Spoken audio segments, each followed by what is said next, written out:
This is Tony Chavez and the Pro2Pro podcast here with our guest today, Ian Ott, PGA professional.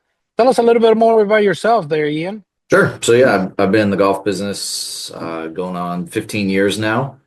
Started out as many guys do in the business as a 16-year-old cart kid, just looking for some free golf, and have just kind of been working my way up through the business over the last 15 years. I've worked at Glen Ivy's my seventh club I've worked at.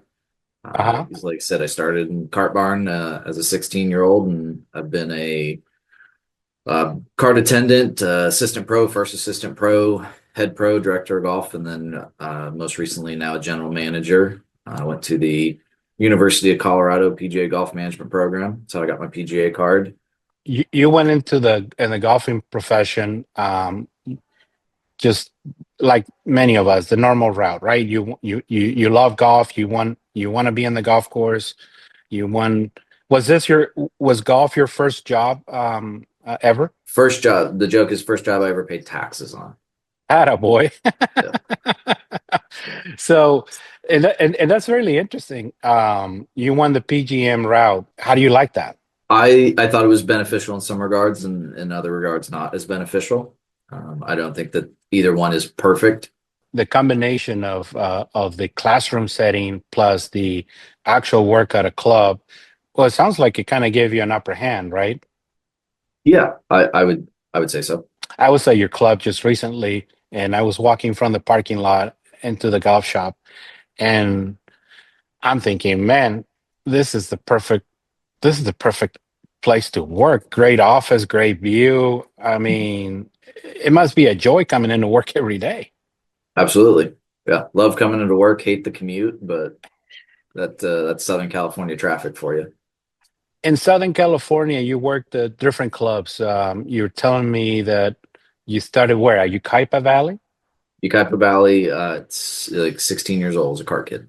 You keep mentioning you live in Beaumont, and so you have a family. I would imagine. Yep. Married for going on 6 years. 6 year anniversary will be in July. We've been together since I was 20. So just over 11 years now. And we have a 2-year-old daughter. And well, you said your first love coming in this industry was playing golf. How's your golf game? Yeah, that's the reason I got in the business. Like I said, was free golf. I mean, told you the GM offered me a job, and I was thrilled to have it. Actually, it wasn't even the free golf. I just wanted to hit free range balls. Ah, Um, and yeah, so that's where the love affair began. I started playing golf at age 6 with dad, and dad's still a pretty avid golfer. The joke is he plays more golf than I do.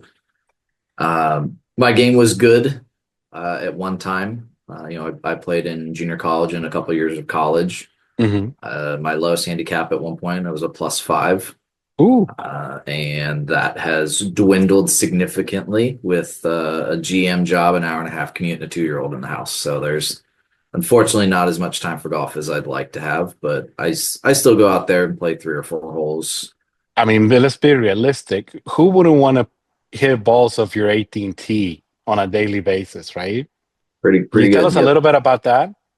Sure. 18th tee. We have about a 270-foot elevation drop from our black tees to the middle of our green. The forward tees, it's about a 240-foot drop, so our tees do go down a little bit. We do have some avocado and grapefruit orchards just to your right as you're standing on the tee. Great little par four.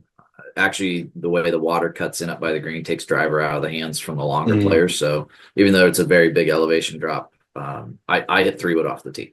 Our association has many routes, right? I mean, our profession has many routes. Has the teaching route, the playing route, the administrative route, Right. and you're doing the administration. Mhm. Um, uh, so, and you say your tournament days are behind you. Do you attend many seminars, meetings? I attend a lot of meetings. I don't play a lot of tournaments after the meetings. Gotcha, Yeah. gotcha. And do you teach? I don't currently at Glen Ivy. I Hmm. have taught at every other property that I've been at. Just again, just commitment to time. It's not something I have a ton of time for here.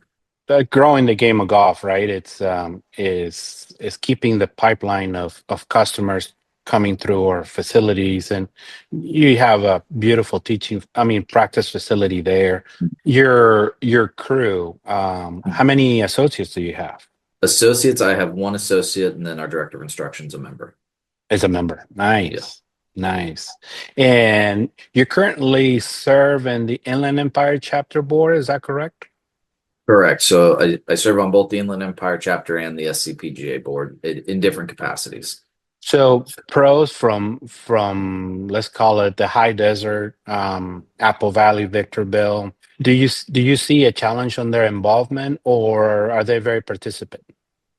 They've really started to engage in the last couple of years. I got onto the board in 2019 here in the Inland Empire chapter, and Brian Pryor, who's our current president, and that was a big push of ours, was to start to engage the members of the high desert area of our chapter. And then from there, it just becomes a rapport building relationship with us. So Ryan and myself do make it a point to make sure that we're trying to engage with those guys. What are your interests outside of golf, outside of attending to your family duties? Yeah, big. Well, used to be big into being outdoors. Went to Hmm. University of Colorado. That was a big push was for outdoors. My wife and I like to do landscape photography together. My wife, to a more extent than me, but we do like wine. So No we spent some kidding. A time. pro Yeah, that likes wine. Wow. yeah, yeah. My And wife let more me so write than that me. down. Sure. Yeah, there's a few of us out there. Wow.